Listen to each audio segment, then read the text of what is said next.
The Witch of the Withered Land, an epic tale of Middle-earth. In the days when the Third Age drew nigh unto its twilight, and the shadow of Barad-dûr had been cast down, but not forgotten, there came upon the wide lands of Rhovanion a blight most terrible. The green pastures that had once sustained the horse lords of the Eotheod in their northern dwellings began to wither as though touched by winter's cruel hand. Yet no winter it was, for the sun shone bright and the seasons turned as they ought. From Mirkwood's borders to the shores of the long lake, a creeping death advanced, turning fertile earth to dust and clear stream to bitter dregs. The Bjornings, stalwart guardians of the passages through the mountains, sent word south to Rohan and west to Rivendell, speaking of a malice that grew like a canker in the heart of their homeland. It was Brego, son of Yorl, king of the Rohirrim, who first spoke the name that would echo through the halls of Meduseld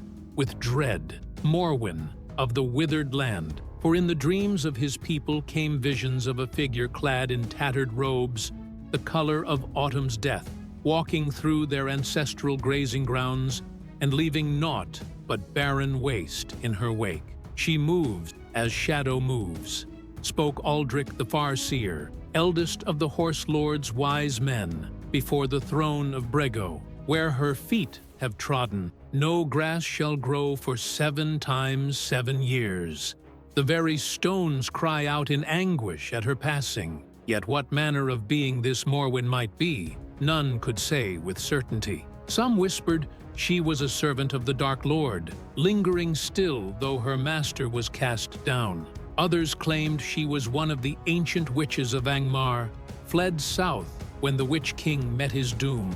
But the wisest among them feared a truth more terrible still, that she was something older than Sauron's malice, a remnant of the world's first breaking, when Melkor strove against the music of creation itself. The king called forth his captains and sent riders to every corner of his realm, bidding them gather what lore they might of this blight and its mistress. To Imladris he sent his most trusted herald, bearing word to Elrond half-elven, for if any among the free peoples might know the nature of this evil, it would be he who had looked upon the elder days and remembered. Meanwhile, in the lands about the Carrack, where the great bear men had long kept watch over the crossings of Anduin, Grimbeorn, son of Beorn, felt the corruption of his domain like a wound in his own flesh. The bees that had been the joy of his house grew listless and died, their honey turning black upon the comb. The great oaks that had sheltered his halls began to shed their leaves,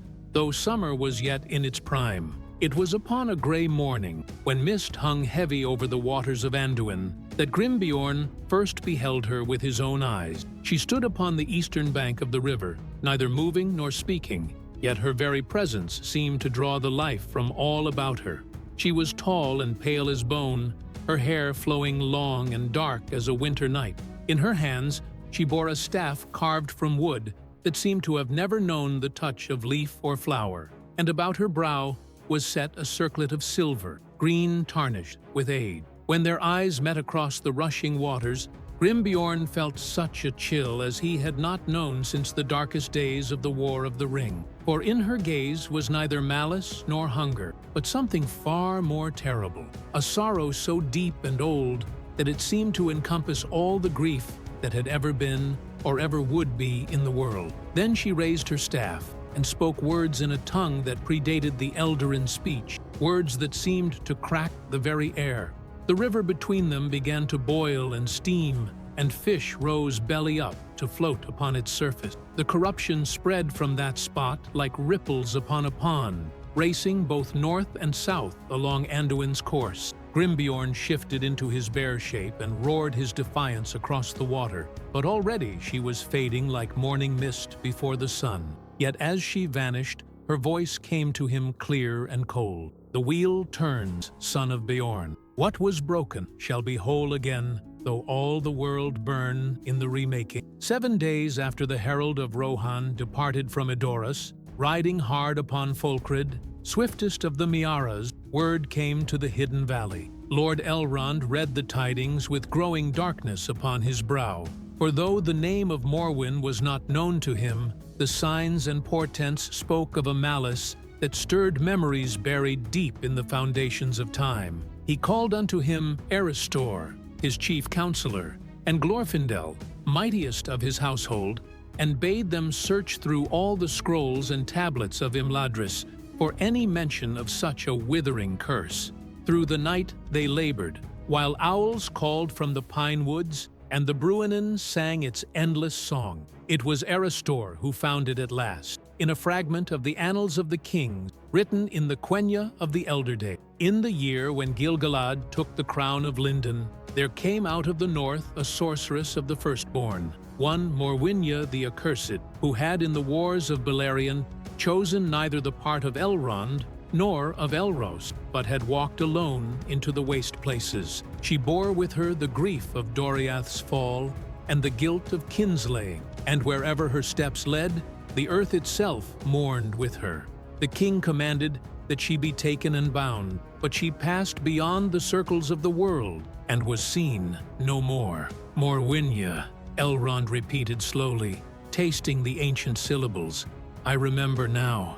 She was kin to Thingol's people, a lady of some renown in the hidden city ere the ruin came upon it. When Doriath fell and the dwarves of Nogrod were driven back with slaughter, she was among those who pursued them to the very gates of their mountain hall. There was she slain, we thought, beneath the very peaks of the arid Luin. Yet if the scrolls speak true, said Glorfindel, she did not die, but passed instead into some gray realm between life and death, as do those who are consumed by grief beyond the bearing of mortal or immortal flesh. And now she has returned, Elrond concluded, driven perhaps by some echo of the darkness that lately troubled the world. But why does she waste the lands of Rhovanion? What purpose drives her to this destruction?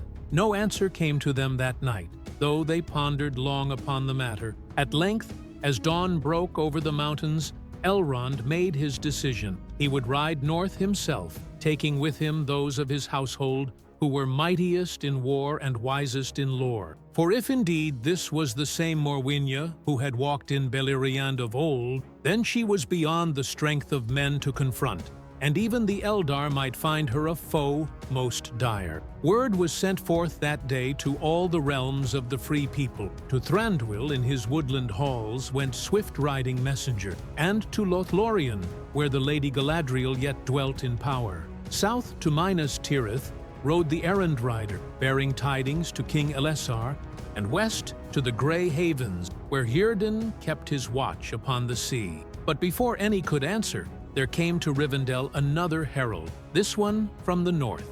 Grimbeorn himself had ridden south with all the speed his bare strength could muster, his eyes wild with the tale he bore. She spoke to me, Lord Elrond, he gasped, as the stable-masters tended to his foam-flecked steed. Across the waters of Anduin she spoke, and in her voice was the weight of ages. The wheel turns. Turin, she said, what was broken shall be whole again. What wheel? What broken thing seeks mending through this desolation? Elrond's face grew pale as starlight, for there was in Middle-earth one broken thing above all others that might tempt even the wise to dark deeds in the hope of its mending. One loss that had driven many to despair and madness in the long years since the world's beginning. The two trees, he whispered. She would attempt to heal the wounds left by their destruction. But such healing cannot be wrought through malice and corruption. Does she not know that the very effort would unmake all that has grown in the light of sun and moon? What must we do? Asked Grimbeorn. We must ride, Elrond replied, and swiftly. For if my guess proves true, then Morwinya seeks not merely to waste the lands of Rhovanion, but to gather unto herself the very essence of growing thing, that she might attempt a working of power not seen since the elder days. And if such a working should come to pass, he let the words hang unspoken, for the doom they portended was too terrible for utterance. Within 3 days of Grimbeorn's arrival at Rivendell, the Hidden Valley hummed with the preparations of war. From the armories came forth weapons that had not seen service since the last alliance, and banners were unfurled that bore the Star of Arundel upon fields of blue and silver. For though Elrond was wise in the ways of peace, he was no stranger to the stern necessities of battle, having stood with Gil-galad upon the slopes of Mount Doom in the Second Age's ending. Glorfindel armed himself with Orcrist's sister blade, Glamdring having gone to rest with Gandalf in the Undying Lands, and about him gathered the greatest of the Noldor yet dwelling east of the sea. Erestor donned mail of mithril, and took up a spear whose point was wrought of steel meteoric, fallen from the void in the days when the world was young. Even Lindir, sweetest of singers, girded on a sword, for he remembered the songs of Gondolin's fall, and would not see such ruin come again to the fair places of the world. From the stables of Rivendell came forth horses of the line of Nahar, swifter than the wind over grassland, their eyes bright with intelligence, and their coats shining like water under stars. Asphaloth, who had borne Frodo from the pursuit of the Nine, pranced eager for the road, though his master Glorfindel would ride him no more save in direst need. As they made ready to depart, there came unexpected aid. From the south rode Erkenbrand of Westfold, leading a company of Rohirrim, whose spears gleamed in the morning light. Their captain was Deorwin, son of the martial Elfhelm, a young man whose deeds in the War of the Ring had already made him legend among his people. "King Elisar sends word," Deorwin announced as he knelt before Elrond. "He himself is bound by duties in Gondor that cannot be set aside, for there are stirrings in the south that require his attention. But he bids me place myself and my Eored at your service, and to tell you that the rangers of the north ride already toward the borders of Rovanion." "Your king shows wisdom," Elrond replied, raising the young captain to his feet. "For though this evil centers now upon the northern lands, if it should spread unchecked, no corner of Middle-earth shall escape its touch." As the morning mist lifted from the valley, horns sounded the assembly. 90 riders gathered in the courtyard of the last homely house, their arms bright in the rising sun. At their head rode Elrond himself, bearing the banner of Gil-galad, while beside him went Glorfindel, his golden hair streaming in the wind of their passage. North they rode through the passes of the misty mountains, their way lit by stars in the clear air above the peaks. Through the high pass they went, where once Bilbo Baggins had journeyed in the company of dwarves, and down into the Vale of Anduin. There they met with other companies that had answered Elrond's call. Wood elves from Thranduil's realm, led by Legolas Greenleaf himself, and men of Dale under Bard's grandson, young Bane the bowman. "The corruption spreads," Legolas reported, as the companies merged upon the eastern shore of the river. "Even now the borders of my father's realm are touched by it. The trees whisper of a great sadness that moves through the forest, and birds fall dead from their branches, though no arrow has touched them." "Then we are not too late," Elrond said. "She gathers her power still, but has not yet completed her design. We must find her before the withering reaches its culmination."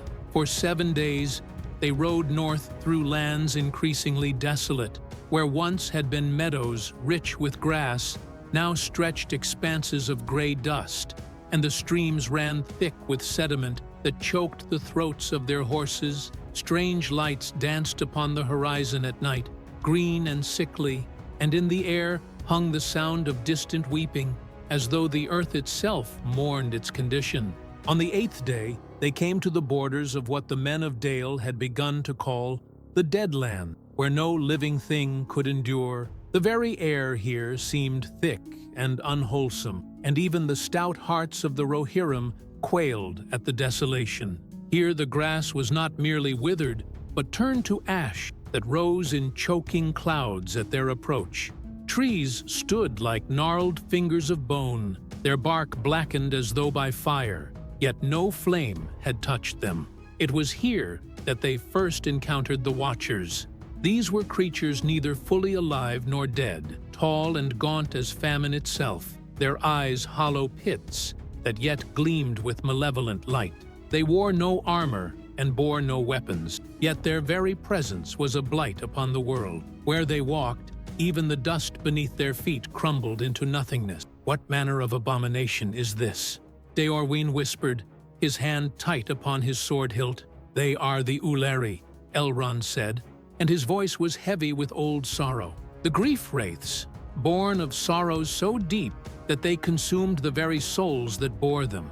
I had thought them but legend, tales told to frighten children in the dark days of the First Age. But it seems that Morwinya has found the secret of their making." The Watchers made no move to attack, but neither did they retreat. They stood like sentinels upon the borders of their mistress's domain, their hollow gaze fixed upon the approaching host.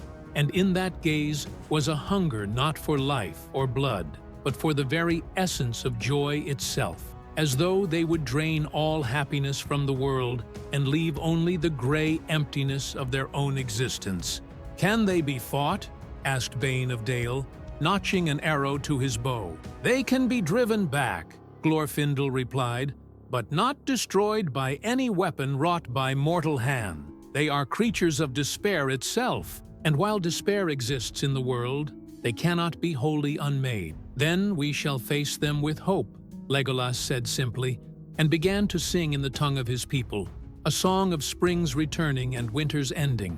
The melody rose clear and sweet upon the poisoned air, and where it touched, the Watchers drew back like shadows before the dawn. Thus began their passage into the heart of the Deadlands, where Morwinya the Accursed waited with her staff of withered wood and her crown of tarnished silver, working her great and terrible purpose upon the foundations of the world. 3 leagues they rode into the Deadlands before the horses could go no further. Even the steeds of Rivendell, bred from the stock of Valinor itself, began to stumble and foam at the mouth, their eyes rolling white with terror at the corruption that pressed in upon them from all sides. At length, Elrond called a halt beside what had once been a stream, but now ran black as ink, its waters bitter as wormwood upon the tongue. "Here we must go afoot," he decreed, though the words sat ill upon his lips, for in all the long years of his dwelling in Middle-earth, he had seldom known a place so inimical to life itself. The very air seemed to whisper of ending, and beneath their feet the earth felt hollow, as though the roots of the world had been gnawed away by some invisible blight. They hobbled their horses with heavy hearts, leaving them what grass and grain they had brought, though little enough it seemed in this wasteland. Grimbeorn volunteered to remain with the beast, for his bear shape was proof against much corruption, and his strength might preserve the animals where elvish blessing could not. "If we do not return within 7 days," Elrond told him, "lead them back to the borders of the Deadlands and wait for word from Thranduil. Do not attempt to follow our path, for where we go, mortal flesh cannot endure for long." The Bear Lord nodded gravely. "And if this Morwinya should send her creatures against the horses, then fight as your father fought before you," Glorfindel answered, "with the fury of the wild things and the blessing of those who love the growing world." So they went forward on foot, 130 souls in all, carrying naught but their weapons and such food as could be borne in wallet and pouch. Elrond led them, his keen sight piercing the gray gloom that hung perpetually over this accursed realm. Behind him came Glorfindel and Eristor, then the captains of the Rohirrim and the men of Dale, and last the companies of elves, both Sindarin and Noldorin, their mail bright beneath their traveling cloaks. The first day's march brought them to the ruins of what had been a great town of the Northmen, its name lost to memory. Here had dwelt farmers and fishers, traders and craftsmen, living simple lives beside the waters of Anduin. Now their houses stood empty and roofless, their walls green with a phosphorescent mold that hurt the eyes to look upon. In the market square where children had played, lay bones scattered like dice, though whether of men or beasts none could tell, for the corruption had changed their very substance until they resembled naught so much as twisted coral grown in the depths of poisoned sea. "The blight spreads faster than we feared," Legolas observed, his fair face grim with sorrow. "This town lived still when last my people rode this way. Scarce a month past. Her power grows with each league of land she claims, Elrond replied. "We must reach her ere she completes her great working, or all our strength shall avail us nothing." Ointututi. In the center of the ruined town stood a well, its stones carved with the runes of the Northmen in the days of their prosperity. But when Bane of Dale drew near to read the inscription, the words themselves seemed to writhe and change, becoming letters of a script older than the coming of men to Middle-earth. The young bowman stumbled back with a cry, his eyes streaming tears of blood. "Do not look upon the runes," Elrond commanded sharply. "They have been changed to bear a message not meant for living eyes. She mocks us with the wisdom of the elder days, twisting it to serve her purpose." They made camp that night in the lee of a broken wall, though none found rest easy. The darkness here was not the clean darkness of night, but a thing alive and watching, pressing close about them like a living shroud. Strange sounds echoed from the ruins, weeping that might have been wind, footsteps that left no print, and always the distant sound of singing in a voice too beautiful to bear. Deorwan stood the first watch with Elladan, one of Elrond's twin sons who had ridden from Rivendell. As the hours passed, the young rider found himself fighting against a growing despair that seemed to seep from the very stones about them. "How does she do this?" he whispered to his companion. "How does she make the very earth rebel against the light?" "She does not," Elladan replied softly. "The earth does not rebel. Rather, she pours into it her own grief and loss, until it becomes a mirror of her wounded heart. She was fair once, in the days of Doriath's glory, and she loved the growing things with a passion pure and deep. But when all that she cherished was destroyed, that love became a poison that corrupts everything it touches. Can such corruption be healed?" Elladan was quiet for a long moment, his gray eyes fixed upon the dancing lights that flickered among the ruins. "I do not know," he said at last. "In the ages I have walked this earth, I have seen many evils come and go. Some can be fought with sword and spell, others with wisdom and compassion. But this is the corruption of good itself. Love turned to malice, by pain too great to bear. How does one heal a heart that has chosen to embrace its own breaking?" The second day brought them to stranger sights still. Here the very landscape had been reshaped by Morwinya's power, the hills flowing like water into new configurations that hurt the mind to contemplate. Trees grew downward into the earth, while their roots reached skyward like gnarled fingers, and in pools of stagnant water swam fish with too many eyes, their scales gleaming with unnatural hues. It was here they encountered their first watcher in close combat. The creature came upon them without warning, rising from what had seemed a patch of withered grass to tower above even tall Elrond by half again his height. Its form was that of a woman, but stretched and distorted as though seen in troubled water, its limbs too long, and its face a mask of such concentrated sorrow that strong men wept to look upon it. When it opened its mouth to speak, no words came forth, but rather a sound like the breaking of all the hearts ever were. Deorwin's sword fell nerveless from his hand, and several of the younger elves sank to their knees in despair. Even Glorfindel staggered beneath the weight of that terrible keen. But Elrond stood firm, and raising Vilya, his ring of power, he spoke words in the tongue of Valinor, words of hope and healing that had not been heard in Middle-earth since the light of the two trees failed. The Watcher recoiled, as though struck by lightning, its form wavering like smoke in a high wind. "Begone, shade of sorrow," Elrond commanded. "You have no power over those who remember the light." For a moment, the creature stood transfixed, and in its hollow eyes flickered something that might once have been recognition. Then it threw back its head and uttered one word in the ancient speech of Doria, "Aya, Thingol." And with that cry, it dissolved into mist and shadow, leaving behind only the echo of its grief and a patch of ground where nothing would ever grow again. "She makes them from the spirits of the dead," Eristor said wonderingly. "Those who died in the ruin of the hidden realm, transformed by her power into vessels for her own despair. Then every victory brings us closer to damnation." Legolas observed grimly, "for we do not destroy enemies, but free tormented souls from bondage." "Nay," Elrond replied, though his face was pale with strain. "We grant them the peace they should have found long ages past. It is a mercy, however bitter." Oh, but as they pressed on into the heart of the Dead Lands, each of them wondered how many such mercies they would be called upon to grant before their journey's end.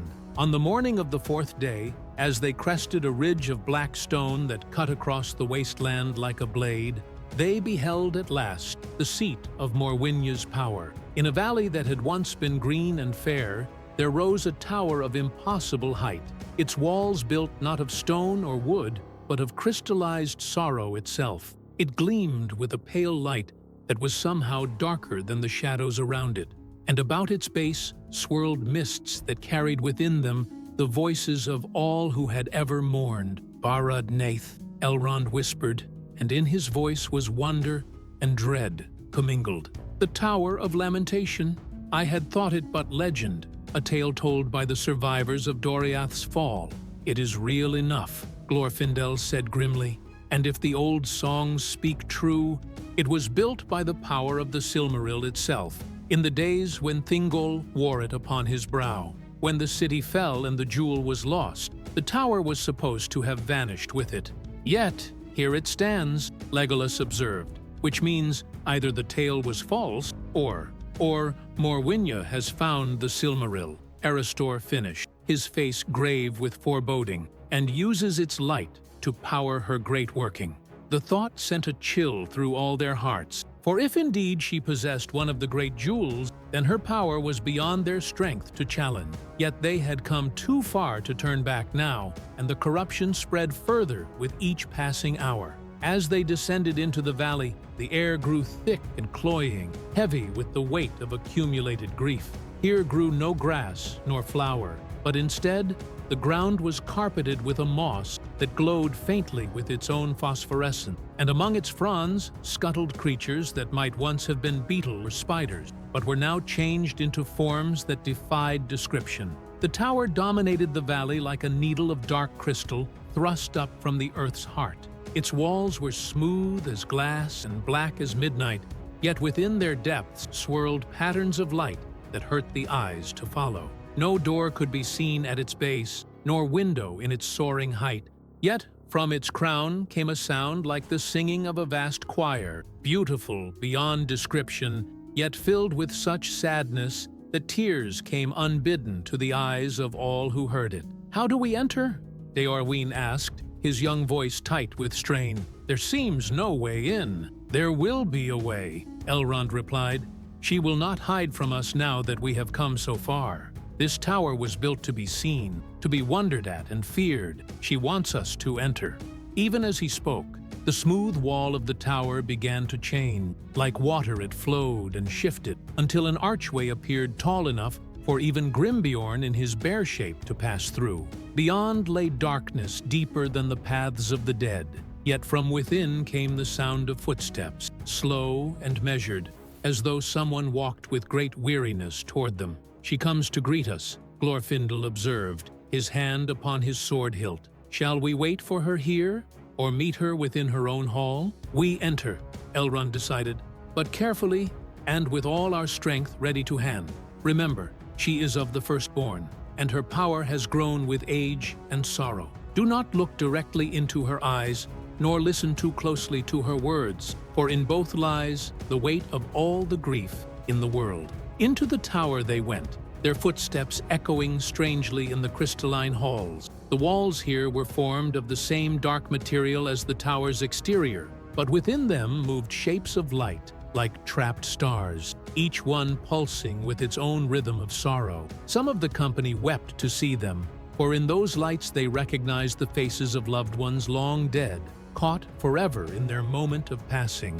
The tower was vast within, far larger than its outer dimensions should have allowed. Corridors branched off in all directions, some leading up in spirals that defied the eye to follow, others descending into depths that seemed to have no bottom. But Elrond led them straight ahead, following the sound of those measured footsteps that drew ever nearer. At length, they came to a great hall, whose ceiling was lost in shadow overhead. Here the walls were lined with mirrors of polished obsidian, each one showing not the reflection of those who gazed into it, but scenes from the elder days, the light of the two trees in their glory, the ships of the Noldor upon the dark waters of the sea, the walls of Gondolin gleaming white against the mountains, and always, again and again, the halls of Doriath in their beauty before the shadow fell upon them. In the center of the hall stood a throne carved from a single immense pearl, its surface gleaming with colors that had no name in any tongue spoken by mortal. And upon that throne sat Morwinya the Accursed, as beautiful and terrible as the old songs had claimed. She was tall, as are all the Eldar, but there was about her a weight of years that seemed to bend the very air around her. Her hair fell to her feet like a waterfall of shadow, and her skin was pale as starlight upon snow. Her gown was woven of mist and mourning, its hems trailing into nothingness, and upon her brow sat a crown, not of gold or silver, but of crystallized tears that caught and refracted the light into spectrums of pure sorrow. But it was her eyes that held them transfixed, for in them burned the light of the Silmaril itself, terrible and beautiful beyond bearing. And in that light they saw not malice, but a grief so deep and old that it seemed to encompass all the loss that had ever been since the world began. "Welcome," she said, and her voice was like the singing of water over stones, like the whisper of wind through autumn leaves, like the last breath of the dying. "Welcome to my tower, children of the younger days. I have been waiting for you since the stars first danced in the void. Long have I dwelt in this gray realm between life and death," Morwinya continued, rising from her throne of pearl. As she stood, her form seemed to shift and waver, sometimes appearing as the fair elf maiden she had been in Doriath's glory, sometimes as the withered crone her sorrow had made her. "Long have I walked in the shadows of what was, gathering to myself the echoes of all that has been lost." Elrond stepped forward, his hand raised in greeting, though his eyes remained wary. "Lady Morwinya, daughter of Doriath, we have come seeking understanding. Why do you lay waste to the lands of men? What purpose drives you to this desolation?" Her laugh was like silver bells tolling for the dead. "Understanding? You who dwelt safe in Gil-galad's halls, while my people died in darkness? You who chose the straight path to the sea, while I wandered in the wild places of grief? What understanding could you offer to one who has walked in the void between the stars?" "I know the pain of loss," Elrond replied quietly. "I too have seen the fair places of the world laid low, have felt the fire of the last alliance and the cold of Dagorlad's grave. But loss need not breed corruption, lady. It can also breed wisdom." "Wisdom?" Morwinya's eyes flashed with the light of her hidden jewel. "What wisdom is there in watching beauty fade and love turn to ash? What wisdom in the endless cycle of growth and decay that mocks all our hopes with its futility?" She gestured to the mirrors that lined her hall, and in them the visions changed, showing now scenes of destruction. Gondolin's fall, the ruin of Doriath, the drowning of Numenor, the waste of the War of the Ring. "Behold the wisdom of the world, Lord Elrond. All things pass away, all light fails, all love ends in sorrow. Why then do we not embrace the ending and have done with this charade of hope? Because hope is what makes us more than mere beasts," Glorfindel answered, his voice ringing clear in the crystal hall. "Because in hoping we become partners with the music of creation itself." "The music?" Morwinya turned her terrible gaze upon him, and for a moment, even Glorfindel, who had faced the Balrog of Gondolin, felt his courage waver. "What music is there in the crying of the dying? What harmony in the discord of war? The music you speak of is a lie, a pretty tale told to children to help them sleep while darkness gathers at their doors." She raised her staff of withered wood, and from its tip came a sound like the breaking of all the lyres that ever were. The mirrors around them cracked and bled, and several of the younger elves fell to their knees in anguish. "But I have found a truer music," she continued, her voice growing in power. "The song of endings, the melody of final rest.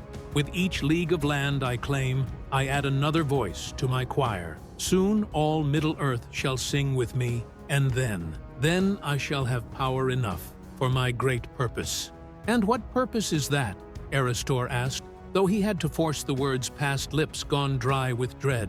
Morwinya smiled, and in that smile was madness dressed in beauty's guise, to heal the wound that has festered at the world's heart since the beginning, to restore what Melkor destroyed in his jealousy and spite, to bring back the light of the two trees. A silence fell upon the hall, broken only by the sound of distant weeping that seemed to come from the very stone, for now they understood the full scope of her design, and the horror of it struck them dumb. "You cannot," Legolas whispered at last. "The two trees are gone, beyond return. Even the Valar could not restore them whole." "The Valar lack the will," Morwinya replied. "They are content to let the world limp along under the pale light of sun and moon, accepting dimness where once was glory. But I am not content. I have seen what was lost, felt the true light upon my face in the gardens of Doriath, when Thingol wore the Silmaril upon his brow, and I will see it again, though I must drain the life from every leaf and blade of grass in Middle-earth to do it." She gestured again, and the walls of the hall became transparent, showing the lands beyond the tower. They could see the corruption spreading like ripples from a stone cast in still water, the green lands turning gray and lifeless beneath her influence. "Each living thing I claim adds its essence to my store," she explained, her voice filled with a terrible pride. "Each death feeds the power I gather within this Silmaril. Soon I shall have enough to attempt the great restoration, to kindle once more the light that lit the world before the coming of evil." "But the price," Elrond said, his voice heavy with sorrow. "The price is too great. You would unmake all the world to restore a fragment of what was." "What is the world compared to the trees?" Morwinya demanded. "What are a few thousand years of mortal empires compared to the eternal light of Valinor? I offer eternity for temporality, glory for mere existence." "You offer madness," Dorwyn spoke up, his young voice clear and strong despite the terror that gripped him. "You would murder the living for the sake of the dead." Morwinya's gaze fell upon him, and the rider of Rohan felt the weight of ages in her stare. Living, dead? What meaning have such words to one who has walked in both realms? The trees themselves were neither living nor dead, as mortals understand such things. They were light itself, given form, beauty made manifest, song crystallized into substance. And they will be again, though every bird must fall silent, and every flower wither to achieve it. She raised her staff high, and from the jewel hidden in her crown came a pulse of radiance that was both beautiful and terrible. The very air sang with power, and the walls of the tower trembled like harp strings plucked by an invisible hand. "You have heard my purpose," she said. "Now you must choose. Join me in my great work, and know again the light that blessed the elder days. Or stand against me, and be consumed by the very sorrow you seek to prevent." In the silence that followed, each member of the company felt the weight of that choice settling upon their hearts like a stone. For in her words was both the promise of glory beyond imagining and the threat of destruction beyond measure. And in her eyes burned the light of the Silmaril, beautiful as the dawn and terrible as the ending of all things. For long moments none spoke, as the light of the hidden Silmaril played across their faces and the weight of Morwinya's offer settled into their hearts. In that radiance, each saw visions of what might be, the two trees standing once more in their glory, their light washing over all Middle-earth and making it fair as Valinor itself. The dead lands would bloom again, death itself might be conquered, and the long defeat that had marked all the days since Melkor's first discord might at last be turned to victory. Yet even as these dreams took shape in their minds, they felt also the cold touch of the price that must be paid. For the light that would kindle the trees would be drawn from every living thing in Middle-earth, leaving naught but ash and silence in its wake. It was young Bane of Dale who broke the spell, his voice rough with the effort of speaking.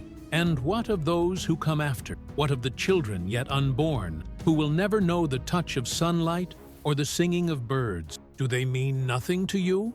Morwinya turned her piercing gaze upon him, and for a moment her expression softened with something that might have been pity. Child of men, your kind are but mayflies, here for a moment and gone in the blink of an eye. What are a few generations compared to the eternal light I offer? Your descendants will dance forever in gardens more fair than any Middle-earth has known. If they exist at all, Legolas countered. For how can new life spring from a foundation of death? How can beauty grow from soil, watered with the tears of the unwilling? You speak as one who has never known true loss, Morwinya replied, her voice hardening. When the girdle of Melian fell and the killers came into our halls, where was your father's aid? When the dwarves of Nogrod butchered our people for the sake of a jewel, where were the armies of Gil-galad? You all stood aside and watched as beauty died, content to preserve your own small holdings while greater glory perished. The accusation struck home, for there was truth in it that none could deny. The elder days had been marked by such divisions, with each realm turning inward, while evil grew in strength. Yet Elrond stood firm, his voice steady despite the weight of old guilt. We failed then, he admitted. We were divided when we should have stood together, proud when we should have been humble. But that failure does not justify this madness. To undo the past, you would unmake the future. To heal one wound, you would inflict 1,000 more. Pretty words, Morwinya said mockingly. But what healing have you ever accomplished? What light have you restored to the world? You build your house in a hidden valley and call it salvation, but it is merely preservation, keeping alive a pale echo of what once was, while refusing to reach for what might be again. She gestured to the mirrors around them, and again the visions changed. Now they showed scenes of joy and wonder, the light of the two trees falling upon fair faces, songs of such beauty that the very stones wept to hear them, gardens where every flower bloomed eternal, and every brook sang with voices like silver bells. This I can give you, she whispered, and her voice was soft as a lover's promise. This light, this beauty, this eternal song. All I ask is that you help me gather the power needed for its restoration.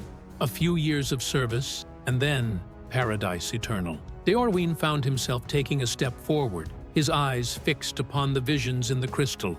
In them, he saw his beloved Rohan, but transformed beyond recognition into a realm of such beauty that it seemed to hurt his heart with longing. Green meadows stretched to horizons brilliant with flowers that sparkled like jewels, and horses ran with manes of living flame, while their riders sang songs that had never been heard under the light of mere sun. It is beautiful, he whispered, and there was wonder in his voice, more beautiful than anything I have ever seen or dreamed. Of course it is, Morwinya said gently, for it is what the world was meant to be before Melkor's discord twisted the music into patterns of decay and death.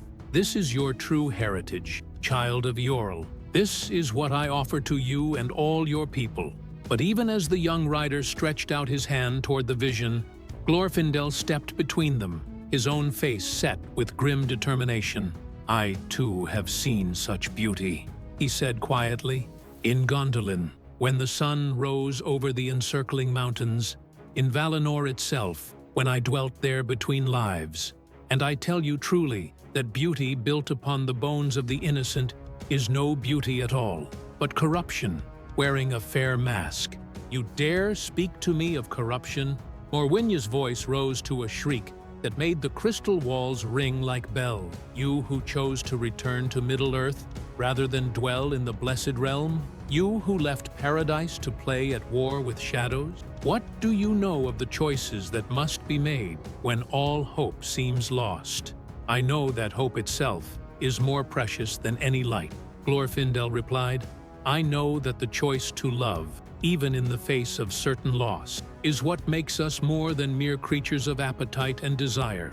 And I know that your way leads not to restoration, but to the final triumph of the very discord you claim to oppose." The Balrog Slayer's words seemed to strike Morwinya like physical blows, and for a moment her form wavered, becoming translucent as mist. When she solidified again, her face was twisted with rage and pain. "Then you choose darkness," she snarled. "You choose the slow dying of all things over the chance of eternal glory. So be it. If you will not aid me willingly, then I shall take what I need from your very bone." She raised her staff high, and from its tip came a blast of power that sent half the company staggering. But Elrond stood firm, and upon his hand Vilya flared with its own light, blue as sapphire and clear as mountain streams. "We choose hope," he said simply. "We choose life over mere existence, growth over stagnation,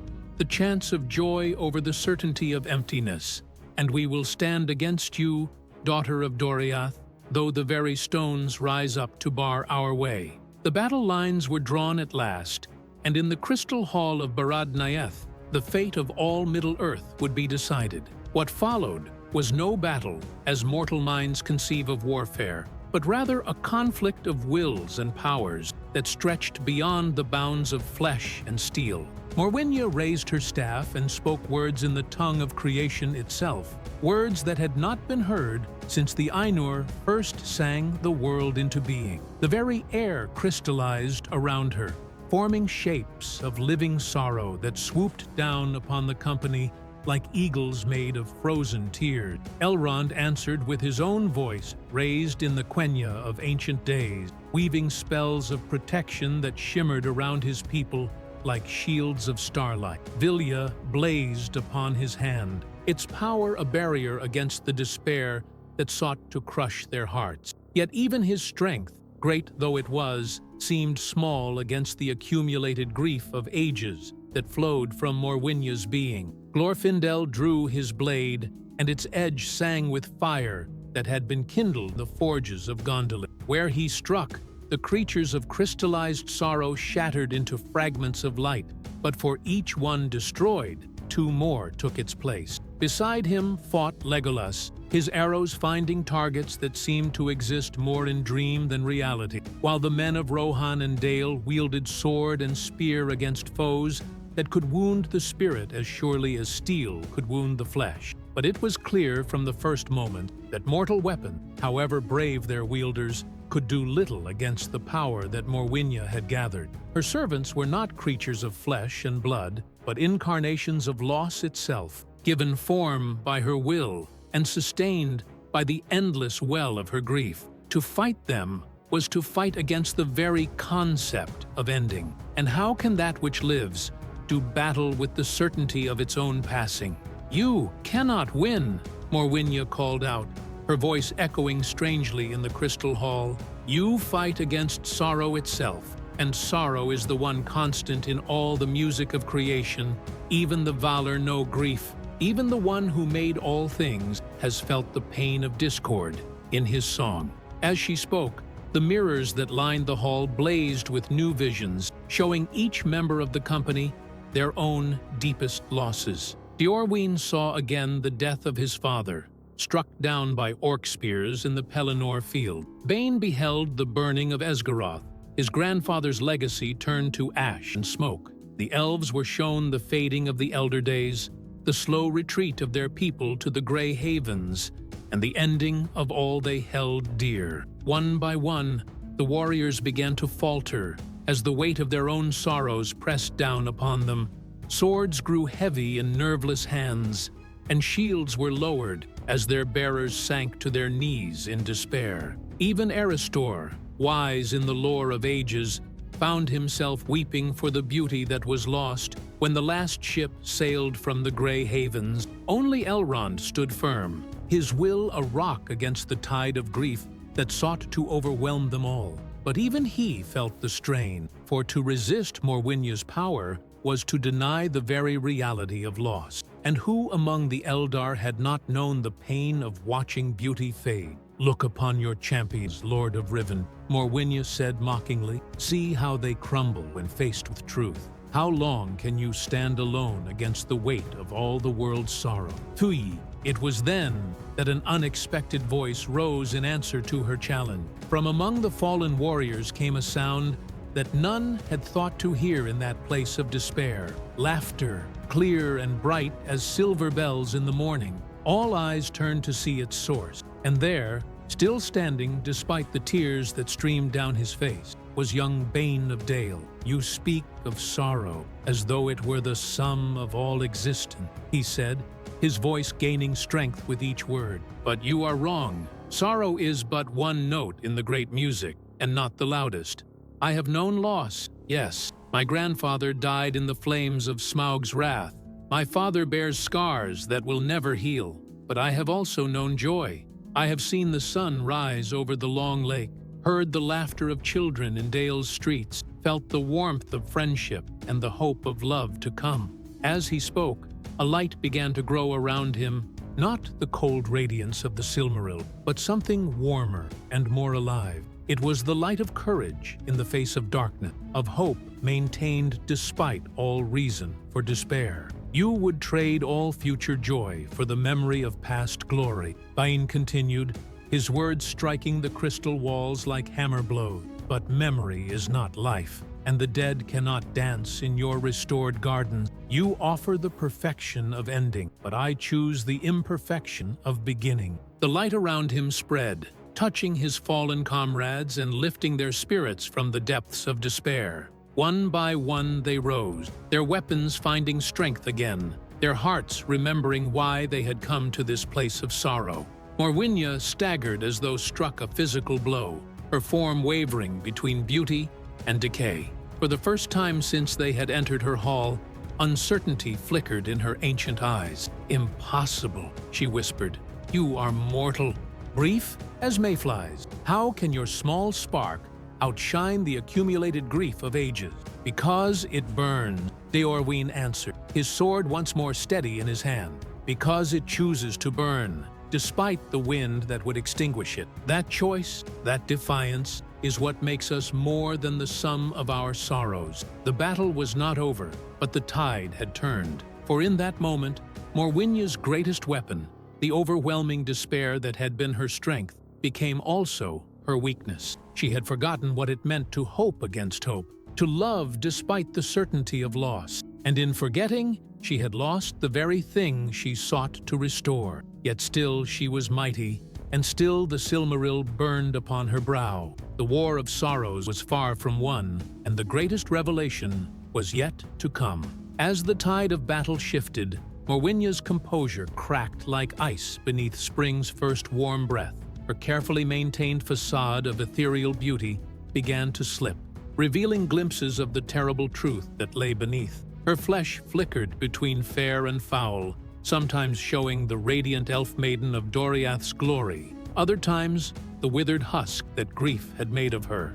"You know nothing," she shrieked, her voice breaking like waves against stone. "You children of the younger days, you know nothing of what was lost when the light failed. I was there when Thingol wore the Silmaril upon his brow, when its radiance lit the halls of Menegroth with glory beyond your small imaginings." The crown upon her head blazed brighter, and for the first time they saw clearly what lay within it. It was indeed a Silmaril, but not as the stories told. This jewel was cracked down its center, its light bleeding out in painful pulses like the beating of a wounded heart. The radiance that had once been pure and whole, now fractured into 1,000 hues, each one singing with its own note of loss and longing. "Behold," she said, her voice dropping to a whisper that somehow carried to every corner of the hall. "Behold the last of Feanor's jewels, broken in the ruin of Doriath, but not destroyed. I found it in the wreckage of my lord's halls, clutched in the dead fingers of a kinslayer. It was dying, its light fading like all beautiful things in this gray world. But I fed it my grief, my loss.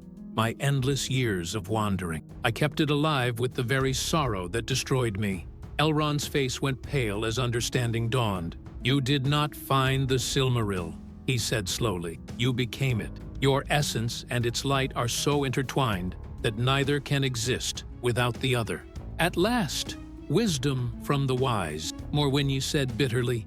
Yes, I am become the jewel, and it is become me. Its dying light is sustained by my undying grief, and my existence is prolonged by its fading fire. We are one thing now, neither living nor dead, neither mortal nor eternal, and together we shall restore what was broken, though we must break all else to do it. The truth of her words hit them like a physical blow, for if she spoke truly, then to destroy her would be to extinguish the last remnant of the holy light that had lit the elder days. Yet to let her continue would mean the death of all growing things in Middle-earth. There must be another way, Legolas said desperately. Some path between preservation and destruction. What way? Morwenna demanded. The light fades with each passing year. Soon it will gutter out entirely, and then even this poor echo of the tree's glory will be lost forever. Better to spend it all at once in a great working that might restore what was than to let it die slowly while I watch helplessly. It was then that Glorfindel spoke, his voice heavy with a sorrow that matched her own. You have forgotten something. Lady of Doria, the Silmarils were made to preserve the light of the trees, not to restore them. Their purpose was to keep alive the memory of what was, not to undo what is. Memory, she spat. What good is memory when the reality is gone? What comfort is remembrance when the heart that remembers is breaking? Because memory is the seed of hope, Elrond said quietly. Because in remembering what was good, we find the strength to make new good. The light of the trees is gone. Yes, but the light of the sun and moon still shine. It is different, perhaps less pure, but it is still light. And under that light, new beauty has grown the elder days never knew. For a moment, something flickered in Morwenna's eyes, a ghost of the wonder she had once known. But it passed quickly, crushed beneath the weight of her long despair. Pretty words, she said, but I have walked in the shadows of your new beauty and found it wanting. Nothing that grows under sun or moon can match the glory that was lost. Nothing, can it not? Asked a new voice from the entrance to the hall. All turned to see a figure standing in the doorway, tall and fair as the morning. It was a young elf lord, his hair bright as spun gold and his eyes gray as the sea at dawn. He bore no weapon save a harp of silver and crystal, and about him was an air of music barely contained. Elrond Sama, he said with a bow, forgive my lateness. The paths through the Deadlands were difficult. Lindir, Elrond said in amazement, but I commanded you to remain in Rivendell. The minstrel smiled. You commanded me to remain safe, my lord, but safety lies not in hiding from sorrow, but in transforming it into something beautiful. And that transformation, that is what I have come to attempt. He looked upon Morwenna, and in his gaze was neither fear nor judgment, but something far more dangerous to her purpose, understanding. Lady Morwenna, he said softly, will you not sing with me? Will you not add your voice to a song that might heal rather than destroy? And for the first time in an age of the world, the witch of the withered land wept tears that were not born of rage or despair, but of a longing so deep that it seemed to crack the very foundations of her tower. The revelation was at hand, and with it would come either redemption or the final doom of all things. Lindir stepped into the crystal hall as though he walked through garden rather than the stronghold of despair itself. The light of the broken Silmaril played across his fair feature, but where it had brought visions of loss to the others, it seemed only to kindle a gentle radiance in his eyes. You should not have come, Morwenna said, her voice barely above a whisper.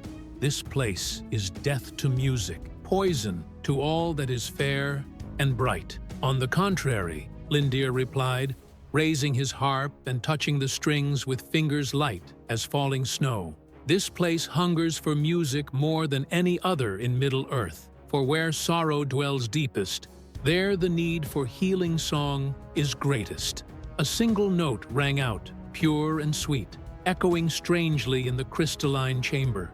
It was a simple sound, barely more than a whisper of melody. Yet at its touch, the frozen tears that formed the walls began to flow again, streaming down like rain after long drought. "Stop!" Morwinya commanded, raising her staff.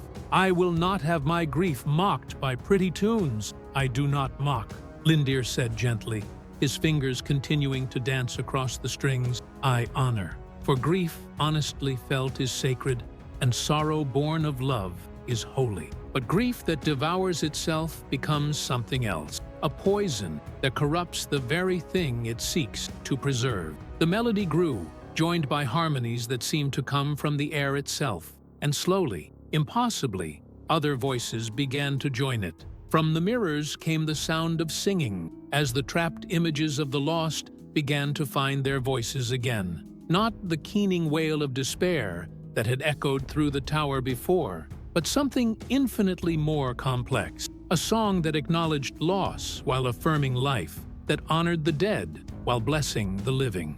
Morwinya staggered as though struck, her form wavering more violently than ever. "No," she gasped. "They are gone. The voices of Doriath are silenced forever. I am the last, the only one left to remember their song." "You are wrong," said a new voice, and from one of the mirrors stepped a figure that made all present gasp in wonder. It was an elf lord of obvious majesty, tall and gray-eyed, with a bearing that spoke of kingship. Yet he was not solid as the living are solid, but translucent as mist, a shade called back from the halls of Mandos by the power of the song. "Thingol," Morwinya whispered, falling to her knee. "My lord, my king." The shade of the Grey King looked upon her with infinite compassion. "Faithful Morwinya," he said, and his voice was like the sound of distant bell. "Long have you carried our memory, but wrongly. We are not lost while love remains to remember us. We are not silent while hearts still sing our songs." From the other mirrors came more figures. Melian the queen, wise and beautiful beyond the dreams of mortal. Luthien Tinuviel, fairest of all the children of Iluvatar. And others, many others. The whole court of Doriath, in the days of its glory, called back by the power of music that affirmed rather than denied. "But you are dead." Morwinya sobbed. "I watched you die. I saw the halls of Menegroth burn. We passed beyond the circles of the world," Thingol acknowledged. "But death is not ending, any more than winter is the end of spring. We dwell now in halls fairer than any we knew in life, and our joy is not diminished, but increased. Yet your grief has bound us, held us back from the full measure of our rest." Queen Melian stepped forward, her form shimmering with the light of Valinor itself. "Beloved daughter," she said, "you have become a chain that binds not only yourself, but all you would remember. In seeking to preserve the past unchanged, you have denied it the right to grow into something new and fair. But the light," Morwinya whispered, touching the broken Silmaril upon her brow, "the holy light is fading. When it goes out, nothing will remain of the glory that was." "The light does not fade," Luthien said, her voice like starlight made audible. "It changes, it transforms, it finds new vessels for its glory. Look around you, child of Doriath. See how it shines in the courage of these mortals, in the love that brought them here despite all danger. The light of the trees lives on, not in jewels or lamp, but in the hearts that choose hope over despair." Lindir's harp sang louder now, joined by instruments that existed only in memory. The golden horns of Doriath, the silver flutes of Gondolin, the drums of Khazad Dûm in its glory. And under that music, the most wondrous transformation began to take place. The crystal walls of the tower began to change, their dark substance becoming clear as glass, then fading entirely until the hall stood open to the sky. The twisted landscape beyond began to shift and flow, the dead earth stirring with the promise of new life. Where the tower's foundations touched the ground, grass began to grow. Not the pale phosphorescent moss that had carpeted the wasteland, but true grass, green and vibrant with life. "Choose," Thingol said gently, his hand extended toward Morwinya. Choose life over death, growth over stagnation, hope over the certainty of sorrow. Let the light of the Silmaril find new purpose, not to restore what was, but to kindle what might yet be. Morwinya looked around the hall at the shades of her beloved dead, at the living who had risked all to stop her, at the broken jewel upon her brow that pulsed with fading light. For the first time in long ages, she truly saw what her grief had wrought. Not preservation of beauty, but its perversion into something monstrous. Slowly, with trembling hands, she reached up and removed the circlet from her brow. The broken Silmaril blazed one last time, its cracked light streaming out in rays that touched every surface of the dissolving hall. And in that light, all present saw the truth that would change everything. As the light of the broken Silmaril blazed through the dissolving hall, its fractured radiance fell upon Morwinya's true form, and what it revealed shook the very foundations of understanding for all who witnessed it. For she was not, as they had believed, merely an elf maiden consumed by grief and twisted by sorrow. The light showed something far more profound and terrible. "Behold," said Thingol softly, his shade form shimmering in the jewel's radiance, "behold what love can become when it refuses the healing touch of time." Where Morwinya knelt, her form began to change, but not into the withered husk they had glimpsed before. Instead, she seemed to multiply, becoming not one figure but many, dozens, then hundreds of translucent forms overlapping and interweaving like the facets of a complex crystal. Each form was different. Here an elf maiden weeping over a fallen lover. There a mother cradling a child who would never wake. There again, a lord surveying the ruins of his hall. "She is not one person," Elrond breathed, understanding dawning in his ancient eyes. "She is all of them. Every soul that died in grief in Doriath's fall, every heart that broke when the girdle failed, they are all part of her, bound together by shared sorrow, the weight of collective grief." Eristor murmured in wonder and horror. She became a vessel for all the accumulated loss of her people, carrying their pain as well as her own. The revelation continued to unfold as the light intensified, for now they could see that the tower itself was not built of crystallized sorrow, but of souls, the spirits of the dead woven together into a structure that existed as much in the realm of the spirit as in the physical world. Every wall was formed of memories, every pillar carved from the longings of those who could not let go. "This is why her power grew so great," Legolas said softly. "She carries within herself the strength of thousands, all united in their refusal to accept loss." But the greatest revelation was yet to come. As the broken Silmaril's light reached its peak, it revealed something that made even the shades of the dead draw back in amazement. For within the jewel's fractured heart lay not just the preserved light of the two trees, but something else, a tiny seed of flame that belonged to no earthly source. "The secret fire," Glorfindel whispered, his voice filled with awe. "She carries a spark of the flame imperishable itself." The truth struck them all like a thunderbolt. Morwinya had not simply found a broken Silmaril in the ruins of Doriath. In her desperate attempt to preserve the light of the trees, in her refusal to let go of what was lost, she had unknowingly touched something far greater, the very flame that Eru Ilúvatar had used to kindle life itself. The jewel had become a conduit, a window into the music of creation itself. "Now you understand," Melian said sadly. "The corruption she spreads is not born of evil intent, but of a love so vast and desperate that it would rewrite the very laws of existence. She seeks not just to restore the trees, but to undo the discord itself, to return the world to the state it held before Melkor's first rebellious note." "But such a working," Deorwyn said, his young face pale with comprehension, "would unmake everything that has grown since. Every life, every joy, every moment of beauty born under sun and moon, all would be erased as though they had never been." Morwinya's multitude of forms shuddered, And for a moment, they spoke with one voice, not her voice alone, but the chorus of all the lost. What is the pain of the unborn against the restoration of perfection? What is the sorrow of the never were against the joy of the once was? Everything, said Bane simply. It is everything. For the unborn have as much right to exist as the dead have to be remembered. The future is as sacred as the past. Lindir's harp sang more sweetly than ever, and in its melody was the voice of hope itself. There is another way, he said, his fingers dancing across the silver strings. The secret fire was not meant to undo creation, but to kindle new creation.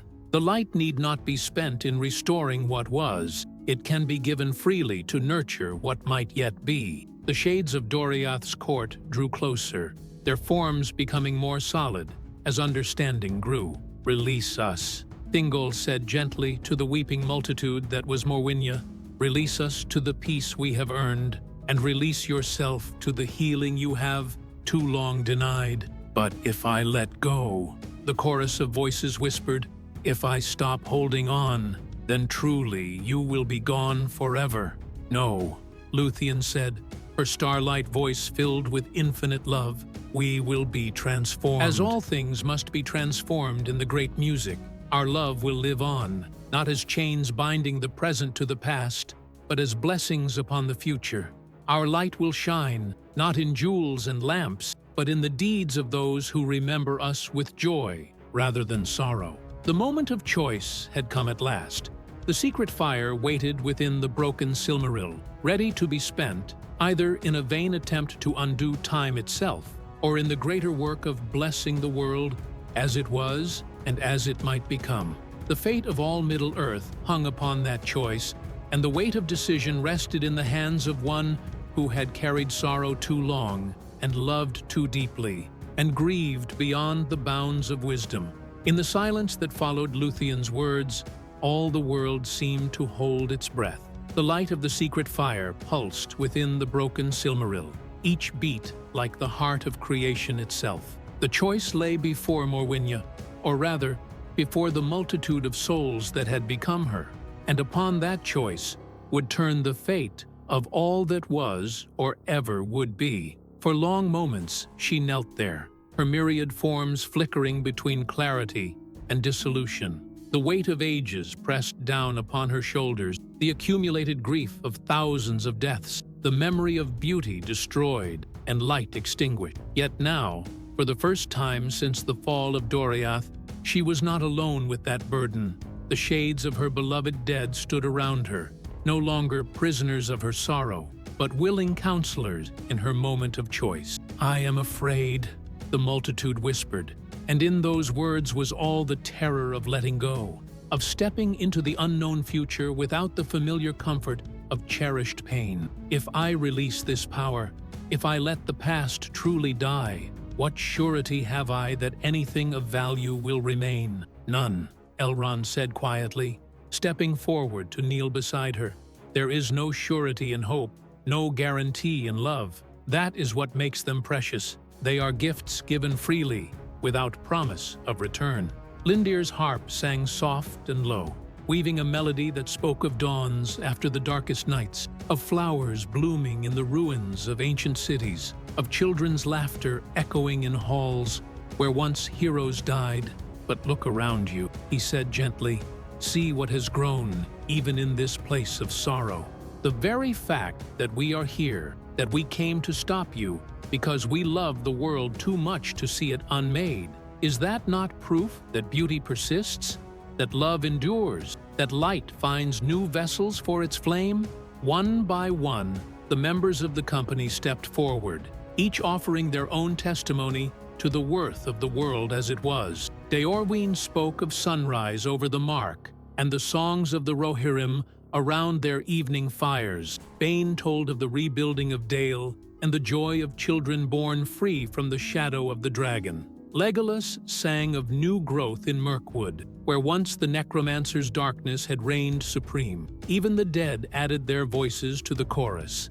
Thingol spoke of the pride he felt in seeing the courage of men who faced danger without the long years of the Eldar to grant them wisdom. Melian told of the beauty she had witnessed in the undying land, where those who had passed from Middle-earth found new forms of joy. And Luthien, fairest of all singers, wove a song of the love between mortal and immortal that had shaped the fate of the world. "You see," she said to the weeping multitude, "love does not end with death. It transforms, it grows, it finds new expression each generation. To cling to one moment of perfect beauty is to deny the possibility of infinite new beauty yet to come." As the testimonies continued, something began to change in the light of the secret fire. The harsh, desperate radiance that had blazed from the broken Silmaril softened, becoming gentler, more like the warm glow of a hearth fire than the fierce blaze of a forge. And in that gentler light, the truth became clear at last. "I understand," Morwinya said, and now her voice was her own again, not the chorus of the lost, but the words of one who had finally found her way. "I have been trying to force the world to match my memory of perfection, but perfection cannot be forced. It can only be discovered in the midst of imperfection, loved despite its flaws, cherished for its very fragility." She rose to her feet, the broken Silmaril still glowing in her hands. But now, instead of trying to contain and control its light, she began to offer it freely. The secret fire responded to her changed heart, flowing out in streams of gentle radiance that touched every corner of the dissolving hall. Where the light fell, transformation began. Not the violent remaking she had attempted before, but a healing that honored both what was and what might yet be. The dead lands around the tower began to bloom, but not with the impossible perfection of her earlier vision. Instead, hardy wildflowers pushed up through the enriched soil, while saplings took root where the corrupted trees had stood. It was ordinary beauty, mortal beauty, fragile and temporary, and infinitely precious. "Go in peace," she said to the shades of Doriath's court. "Go to your rest, knowing that you are remembered with love, not sorrow. Your light lives on in all who choose hope over despair, growth over stagnation, the promise of tomorrow over the certainty of yesterday." One by one, the shades began to fade, their forms dissolving into points of gentle light that spiraled upward toward the stars. Thingol was the last to go, pausing to place a ghostly hand upon Morwinya's brow. "You have done well, faithful daughter," he said. "The guardianship of memory passes now to others, and you are free to discover what new purpose awaits you in the days to come." As the last of the shades disappeared, Morwinya herself began to change, the multitude of forms that had comprised her being separated and dispersed, each soul finding its own path to the peace it had so long been denied. What remained was a single elf maiden, fair as she had been in Doriath's glory, but marked now by wisdom rather than sorrow. The broken Silmaril crumbled to dust in her hands, its light no longer needed now that it had served its true purpose. But the secret fire itself rose up like a gentle wind, spreading out across all Middle-earth to kindle new hope in hearts that had grown weary, new strength in those who fought against the darkness, new beauty in places where despair had reigned. "What will you do now?" Elrond asked, as they stood together in the dawn light, for the night of sorrow had passed, and morning had come at last to the dead lands. Morwinya looked around at the blooming wasteland, at the company of heroes who had risked all to save her from herself, at the vast world that stretched away toward horizons bright with possibility. "I think," she said softly, "I will learn to live again." And so the tale ends, not with the restoration of ancient glory, but with something far more precious, the discovery that new forms of beauty await those brave enough to release their hold on the past and step forward into the unknown future. The Witch of the Withered Land was witch no more, but simply Morwinya of Doriath, ready at last to write new songs for a world that had grown beyond the need for the old one. In the years that followed, she became a wandering minstrel, carrying hope to dark places and teaching the lesson she had learned so dearly, that the greatest magic is not the power to restore what was lost, but the courage to love what is yet to come. Thus ends the tale of the Witch of the Withered Land in the fourth age of Middle-earth, when hope was kindled anew and the music of creation sang of fresh beginning.